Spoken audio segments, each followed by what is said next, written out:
అప్పట్లో ఒకడు ఉండేవాడు. 2016 ఎండింగ్లో మనకు వచ్చిన బ్రిలియంట్ మూవీ అని చెప్పొచ్చు. ఇన్ ప్రిన్సిపల్ 1990s ఒక నాస్టాలజియా అంటే most of the people. So సాగర్కు అంత నాలెడ్జ్ ఉందా 1990sలో అని రియల్లీ ఇట్స్ సర్ప్రైజింగ్. ఆ రోజుల్లోకి తీసుకెళ్ళాడు సాగర్. అండ్ చిన్న చిన్న డీటెయిలింగ్, స్క్రీన్ ప్లే చాలా అద్భుతంగా రాసుకున్నాడు. ఒక ఎండ్ జోల్ట్ చాలా నచ్చింది నాకు. ఓవరాల్గా ఒక తెలుగు సినిమాను సరికొత్త స్క్రీన్ ప్లేతో నెక్స్ట్ లెవెల్కి తీసుకెళ్ళాడని అనిపించింది సాగర్. అండ్ ఆల్సో నాకు నారా రోహిత్ గట్స్ నచ్చాయి ఈ సినిమాను ప్రొడ్యూస్ చేయడంలో. And Shri Vishnu he did brilliant job. So ఓవరాల్గా 2016 చాలా హ్యాపీ నోట్తో ఎండ్ అయింది. అండ్ 2017 ఒక కొత్త తెలుగు సినిమాకు నాందిగా మొదలైంది. So once again I'm so happy. Once again I congratulate entire team and special congratulations to Sagar Chandra, Vishnu and Nara Rohit and his team. Thank you so much. అందరికీ నమస్కారం. ఇప్పుడే అప్పట్లో ఒకడు ఉండేవాడు సినిమా చూశాను. చాలా బాగుంది. అంటే వెరీ రియలిస్టిక్ మూవీ. యాక్చువల్గా ఈ సినిమా మొదలయ్యే ముందు క్లాప్ కొట్టాను, ఈ సినిమా ఇప్పుడు చూసి క్లాప్స్ కొట్టాను. So don't miss it. Vishnu, Rohit, Nara Rohit చాలా అద్భుతంగా నటించారు. It's a director's movie. Sagar K Chandra ప్రతి మైన్యూట్ థింగ్ కూడా సినిమాలో బాగా డీల్ చేశాడు. సో టాప్ టు బాటమ్ ఈ సినిమాలో మీరు మొదటి నుంచి ఎండ్ వరకు చాలా రియలిస్టిక్ ఇన్సిడెంట్స్, చాలా రియలిస్టిక్ అప్రోచ్. సో నేనైతే చాలా బాగా ఫీల్ అయ్యాను. So don't miss. అప్పట్లో ఒకడు ఉండేవాడు, go for it. Thank you. అందరికీ నమస్కారం అండి. ఈ సినిమాలో నేను సల్మాన్ రాజ్ గారు చేశాను. So first of all I congrats Sagar.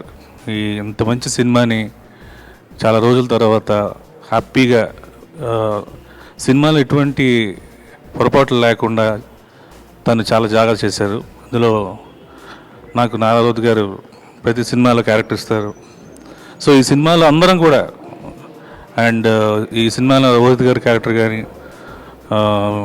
Vishnu character కానీ, అండ్ బ్రహ్మాజీ గారి క్యారెక్టర్ కానీ, నా క్యారెక్టర్ కానీ అందరూ చాలా చక్కగా హ్యాపీగా మీరు ఫ్యామిలీతో వెళ్ళి హ్యాపీగా ఎంటర్టైన్ చేసుకునే సినిమా ఇది.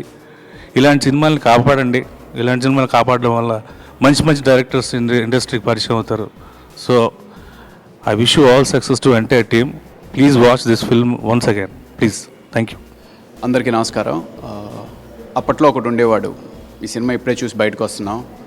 ఒక పరిపూర్ణమైన మంచి సినిమా చూసిన అనుభూతిని ఈ సినిమా చూసిన తర్వాత కలిగిందండి.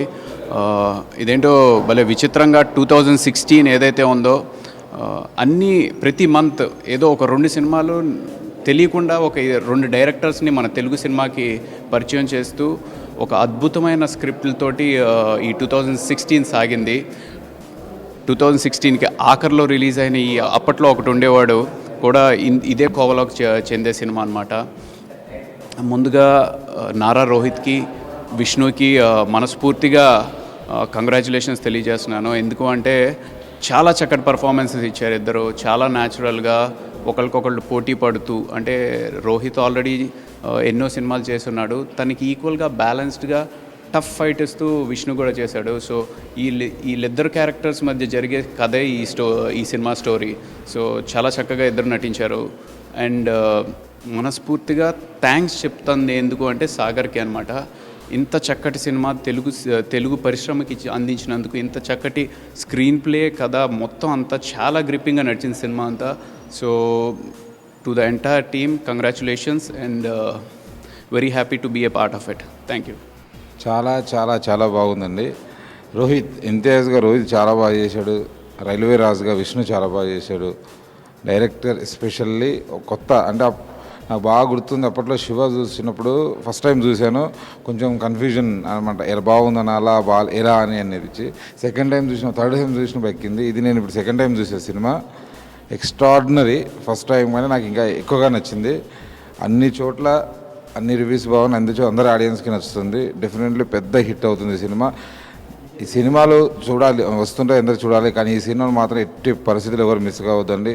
మీకు కొత్త రియాక్షన్ కొత్త అనుభూతి కావాలంటే సినిమా చూడండి. అప్పట్లో ఒకటి ఉండేవాడు, సూపర్ హిట్.